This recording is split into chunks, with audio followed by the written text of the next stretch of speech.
ब्रह्मांड केवल उससे अजनबी नहीं है जितना हम कल्पना करते हैं, ये उससे भी अजनबी है जितनी हम कल्पना कर सकते हैं।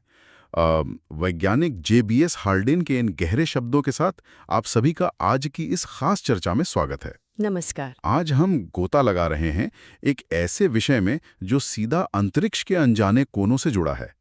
अंतरतारकीय पिंड या इंटरस्टेलर ऑब्जेक्ट्स, जिन्हें हम आईएसओज भी कहते हैं जी। ये वो खगोलीय मुसाफिर हैं जो हमारे सौर मंडल के बाहर किसी दूसरे तारे के आसपास जन्मे हैं और अब मतलब हमारे पड़ोस से गुजर रहे हैं। हमारी ये जो गहन पड़ताल है ये ऑब्जर्वर रिसर्च फाउंडेशन यानी ओआरएफ में छपे एक हालिया लेख पर आधारित है। हाँ, बिल्कुल। और हाँ, ये विषय सिर्फ अंतरिक्ष प्रेमियों के लिए ही नहीं है, बल्कि यूपीएससी की तैयारी करने वालों के लिए भी खास अहमियत रखता है। जी, प्रीलिम्स और मेंस दोनों के लिए। हाँ, दोनों के नजरिए से ये उन विषयों में से है जो विज्ञान, प्रौद्योगिकी और यहाँ तक कि सुरक्षा से जुड़े पहलुओं को भी छूता है।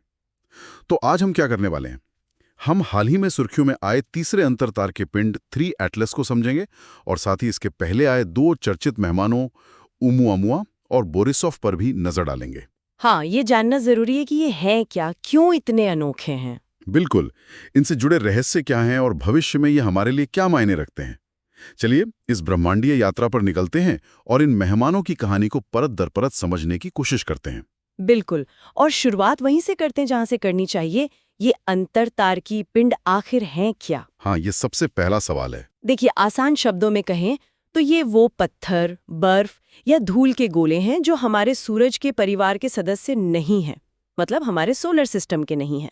अच्छा। ये किसी और तारे के ग्रह मंडल में बने और किसी कारण से वहां से निकलकर अब तारों के विशाल समंदर में तैर रहे हैं। कभी-कभी इनका रास्ता इन्हें हमारे सौर मंडल के करीब ले आता है। इनकी सबसे बड़ी पहचान है इनकी उड़ान का तरीका। उड़ान का तरीका? हाँ, हमारे ग्रह और ज्यादातर धूमकेतु एक बंद अंडाकार रास्ते पर सूरज का चक्कर लगाते हैं, है ना? हाँ, बिल्कुल। लेकिन ये आइसोनॉस एक खुले रास्ते पर आते हैं जिसे वैज्ञानिक अतिपरवलिक या हाइपरबोलिक ऑर्बिट कहते हैं। Hyperbolic orbit. हाँ, ये ऐसा है जैसे कोई गाड़ी हाईवे पर तेजी से आए और एक मोड़ लेकर निकल जाए, वापस उसी रास्ते पर लौटने का इरादा न रखते हुए। अच्छा, मतलब बस पास से निकल जाना। बिल्कुल, ये खुली कक्षाएं ही बताती हैं कि ये पिंड सिर्फ गुजर रहे हैं, सूरज के गुरुत्वाकर्षण में हमेशा के लिए फंसने वाले नहीं हैं। और इसी तरह का एक मेहमान था ओumuamua, है ना? 2017 में आया था और इसने तो मतलब सबको हैरत में डाल दिया था। जी हाँ, ओumuamua तो बहुत ही अजीब था। इसकी खोज भी कम दिलचस्प नहीं। अक्टूबर 2017 में हवाई यूनिवर्सिटी के एक टेलीस्कोप PanSTARRS-1 ने इसे देखा। ये टेलीस्कोप नासा के NEOO प्रोग्राम का हिस्सा है।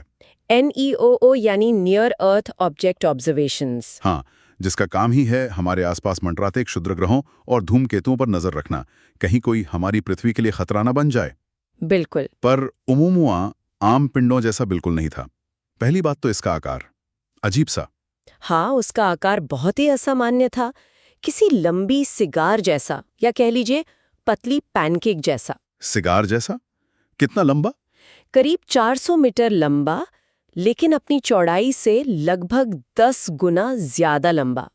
ऐसा आकार हमने पहले कभी किसी प्राकृतिक पिंड का नहीं देखा था। सच में 10 गुना ज्यादा? और रफ्तार? मैंने सुना वो भी बहुत तेज थी। अविश्वसनीय। ये 87 किलोमीटर प्रति सेकंड तक की तेज गति से गुजरा। 87 किलोमीटर प्रति सेकंड? सोचिए, 1 सेकंड में दिल्ली से पानीपत से भी ज्यादा दूर। जी हाँ, और सबसे बड़ा रहस्य। हाँ, वो क्या था? इसमें धूमकेतु जैसी कोई पूछ या धुंधलापन, जिसे कोमा कहते हैं, वो नहीं था। अच्छा, पूंछ नहीं थी? लेकिन धूमकेतु तो सूरज के पास आने पर पूंछ बनाते हैं ना, गर्मी से। हाँ, आमतौर पर जब कोई बर्फीला पिंड सूरज के पास आता है तो गर्मी से उसकी बर्फ गैस बनकर उड़ती है, जिससे पूंछ बन जाती है। पर ओumuamua में ऐसा कुछ नहीं दिखा। फिर भी जैसे जैसे ये सूरज से दूर जा रहा था, इसकी रफ्तार उम्मीद से थोड़ी ज्यादा तेजी से बढ़ रही थी। अरे, बिना पूंछ के रफ्तार बढ़ रही थी? कैसे? इसे ही कहते हैं गैर गुरुत्वाकर्षण त्वरण, नॉन ग्रेविटेशनल एक्सेलरेशन। गैर गुरुत्वाकर्षण त्वरण मतलब कोई ऐसी चीज थी जो इसे गुरुत्वाकर्षण के अलावा भी धक्का दे रही थी। बिल्कुल, यहीं से असली सवाल खड़े हुए। हाँ, ये गैर गुरुत्वाकर्षण त्वरण ही ओumuamua का सबसे बड़ा रहस्य बन गया। बिना किसी दिखाई देने वाले इंजन या पूंछ के इसकी रफ्तार क्यों बदल रही थी? बिल्कुल। इसे समझाने के लिए कई वैज्ञानिक परिकल्पनाएं सामने आईं। एक मजबूत सिद्धांत था हाइड्रोजन आउटगैसिंग का। हाइड्रोजन आउटगैसिंग, वो क्या होता है? इसके मुताबिक जब ये पिंड तारों के बीच लाखों साल घूमते हैं तो कॉस्मिक किरणें इनकी सतह पर जमी बर्फ से हाइड्रोजन गैस बनाकर अंदर फंसा देती हैं। अच्छा, बर्फ के अंदर हाइड्रोजन। हाँ, फंसी हुई। जब ये पिंड सूरज के पास आया तो गर्मी से ये फंसी हुई हाइड्रोजन धीरे धीरे बाहर निकली होगी, जैसे किसी गुब्बारे से हवा निकलती है, और इसी ने पिंड को हल्का सा धक्का दिया होगा। ये तो सुनने में तर्कसंगत लगता है। लगता तो है, लेकिन इस पर भी कुछ सवाल हैं। कुछ शोध बताते हैं कि कॉस्मिक किरणें शायद सीधे हाइड्रोजन बनाने की बजाय ज्यादा जटिल अणु जैसे अमीनो एसिड वगैरह बनाती हैं। ओह, तो क्या हाइड्रोजन आउटगैसिंग ही एकमात्र वजह थी? ये पक्का नहीं है। पक्के तौर पर कहना मुश्किल है, और दिलचस्प बात यह है कि हमारे अपने सौर मंडल में भी कुछ ऐसे डार्क कॉमेट्स हैं। Dark comets? हाँ, मतलब ऐसे धूमकेतु जो पूंछ नहीं दिखाते पर उनकी गति में हल्का बदलाव दिखता है, जिनका बर्ताव हम पूरी तरह समझ नहीं पाए हैं। तो मतलब ओमुआमुआ की पहेली पूरी तरह से सुलझी नहीं? नहीं, अभी तक तो नहीं। और शायद इसी अनिश्चितता की वजह से कुछ बहुत ही रोमांचक, यहाँ तक कि विवादास्पद अटकलें भी लगी। मैंने पढ़ा था एलियन प्रोब के बारे में। हाँ, बिल्कुल। ओमुआमुआ के अजीब आकार और रहस्यमयी त्वरण को देखकर कुछ वैज्ञानिकों, खासकर हार्वर्ड के प्रोफेसर एवी लोअब, ने ये तक कहा कि हो सकता है ये किसी दूसरी सभ्यता का भेजा हुआ यान हो, कोई एलियन प्रोब या लाइट सेल जैसा कुछ। Alien probe? लेकिन क्या इसका कोई सबूत मिला? देखिए, ये ध्यान रखना जरूरी है कि वैज्ञानिक समुदाय का बड़ा हिस्सा इसे प्राकृतिक पिंड ही मानता है। एलियन वाली बात के पक्ष में कोई सीधा सबूत अब तक नहीं मिला है। तो ये बस एक संभावना है? हाँ, एक संभावना जो इस पिंड के अनोखेपन की वजह से उठी। वैज्ञानिक प्रक्रिया इसी तरह काम करती है। हम अवलोकन करते हैं, सवाल पूछते हैं, सिद्धांत बनाते हैं और फिर और सबूतों से उन्हें परखते हैं। ओमुआमुआ ने हमें सोचने पर मजबूर किया कि अंतरतारकीय पिंड कितने विविध हो सकते हैं। और ये विविधता तब और साफ हुई जब ओमुआमुआ के गुजर जाने का करीब 2 साल बाद अगस्त 2019 में एक और अंतरतारकीय मेहमान हमारे सौरमंडल में दाखिल हुआ। जी हाँ, दूसरा आइसो। इस बार इसे क्रीमिया के एक शौकिया खगोल शास्त्री गेनाडी बोरिसोव ने खोजा था। उन्हीं के नाम पर इसे कहा गया 2I बोरिसोव। और बोरिसोव वो ओमुआमुआ से एकदम अलग निकला। बिल्कुल अलग?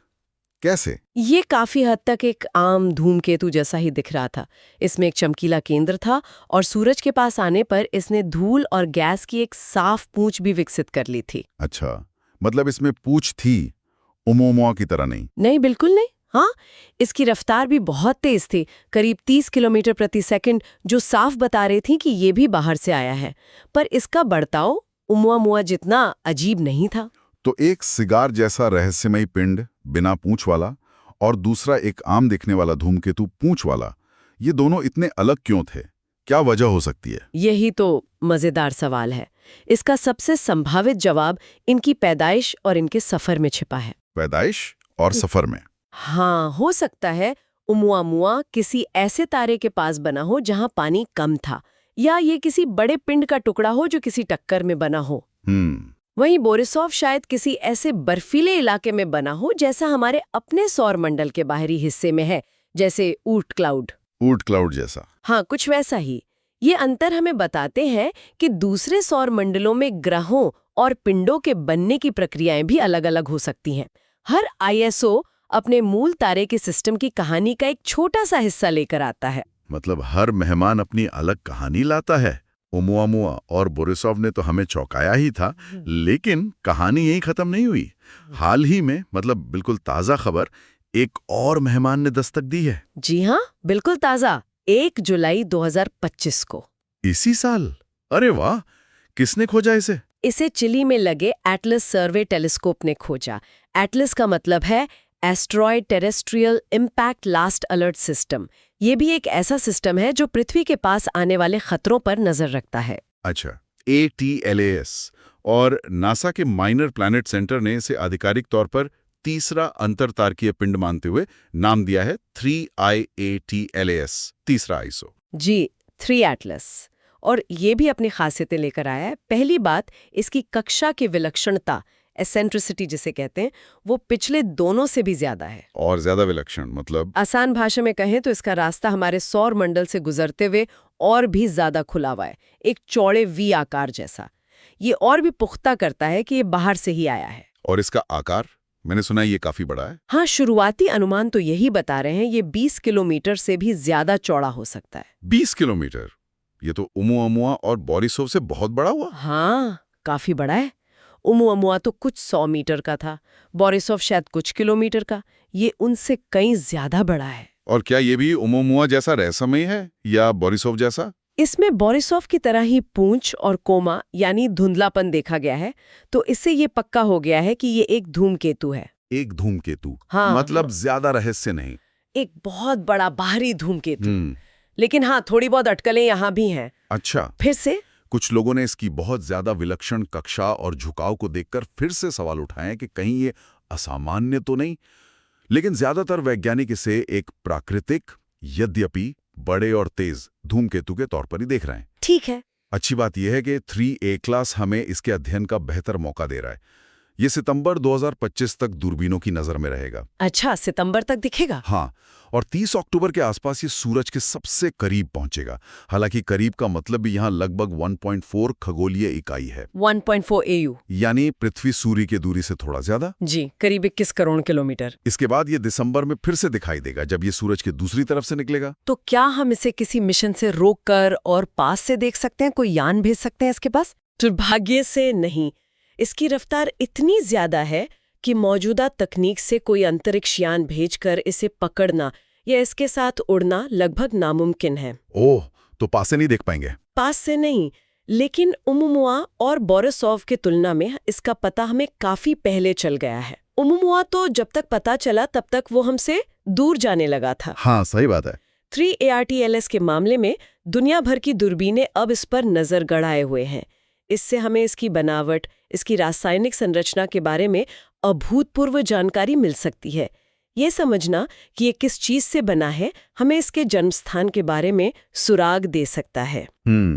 ये तो हुई खोजों की बात। लेकिन एक सवाल मन में आता है, इन आइसोस को खोजना इतना मुश्किल क्यों है? ऐसा क्यों है कि हमें 2017 से पहले एक भी नहीं मिला था और अब अचानक 3 मिल गए? हाँ, ये अच्छा सवाल है। इसके कई कारण हैं। पहली बात, ज्यादातर आइसोस शायद बहुत छोटे होते हैं जिन्हें दूर से देखना मुश्किल है। ठीक है, आकार? दूसरी, जैसा हमने कहा, ये बहुत तेज रफ्तार से गुजरते हैं, तो हमारे पास उन्हें देखने का समय बहुत कम होता है। हाँ, तेज रफ्तार। तीसरी, इनका रास्ता और आने का समय बिल्कुल अप्रत्याशित होता है। इनकी कक्षाएं इतनी लंबी हो सकती हैं कि ये शायद लाखों साल में एक बार किसी तारे के पास से गुजरते हों। लाखों साल? हाँ। और चौथा, हमारे सौर मंडल का आकार अंतरिक्ष की विशालता के मुकाबले बहुत छोटा है, तो ऐसा नहीं है कि ये पिंड हर रोज यहाँ से गुजरते हों। समझ गया। तो फिर हाल के सालों में अचानक से 3 कैसे मिल गए? क्या हमारी किस्मत अच्छी हो गई? किस्मत से ज्यादा यहाँ तकनीक का कमाल है। तकनीक का? जी हाँ, पिछले कुछ सालों में हमारे टेलीस्कोप बहुत ज्यादा उन्नत हो गए हैं। PanStar-S और एटलस जैसे सर्वे लगातार पूरे आसमान को स्कैन कर रहे हैं। अच्छा, मतलब अब हम ज्यादा बेहतर तरीके से देख पा रहे हैं। बिल्कुल। साथ ही आर्टिफिशियल इंटेलिजेंस यानी AI का इस्तेमाल डेटा विश्लेषण में किया जा रहा है। AI का भी रोल है? हाँ, AI हल्की सी भी असामान्य चीज को पकड़ना आसान बना देती है। इसीलिए ओumuamua, बोरिसोव और अब T-ATLAS का मिलना महज संयोग नहीं, बल्कि हमारी बढ़ती हुई क्षमताओं का नतीजा है। ये आइसोस के अध्ययन में वाकई एक नए युग की शुरुआत है, कह सकते हैं। ये तो बहुत ही रोमांचक है। चलिए अब बात करते हैं कि ये सब इतना महत्वपूर्ण क्यों है, खासकर अगर हम UPSC या व्यापक वैज्ञानिक समझ के नजरिए से देखें। इन मेहमानों से हमें क्या हासिल हो सकता है? देखिए, इनका महत्व कई परतों में है। पहली परत तो है शुद्ध वैज्ञानिक जिज्ञासा की। ज्ञान की प्यास, है ना? बिल्कुल। अगर हम ब्रह्मांड की बड़ी तस्वीर को देखें तो ये आइसोस बाहर से आए नमूने हैं, सैंपल्स हैं दूसरे स्टार सिस्टम्स के। हाँ। इनके अध्ययन से हमें ये समझने में मदद मिल सकती है कि दूसरे तारों के आसपास ग्रह कैसे बनते हैं, वहाँ क्या सामग्री मौजूद है, क्या वो हमारे सौर मंडल जैसी है या बिल्कुल अलग। मतलब दूसरे सौर मंडलों की खिड़की। हाँ, एक तरह से ये हमें ब्रह्मांड की उत्पत्ति, डार्क मैटर जैसी अनसुलझी पहेलियों और शायद सबसे बड़े सवाल, क्या ब्रह्मांड में कहीं और जीवन है, के जवाब खोजने में भी मदद कर सकते हैं। जीवन, क्या आईएसओज में जीवन के निशान मिल सकते हैं? ये एक बहुत बड़ी संभावना है। सोचिए, अगर किसी आईएसओ में जीवन के जैविक निशान मिल जाएं, ये तो मतलब पूरी मानवता के लिए युगांतकारी खोज होगी। ये तो वाकई दुर्गारी महत्व की बात हुई। लेकिन क्या इसका कोई तात्कालिक या व्यावहारिक पहलू भी है? कोई ऐसा असर जो हमें सीधे प्रभावित करे? बिल्कुल है, और वो पहलू काफी गंभीर हो सकता है।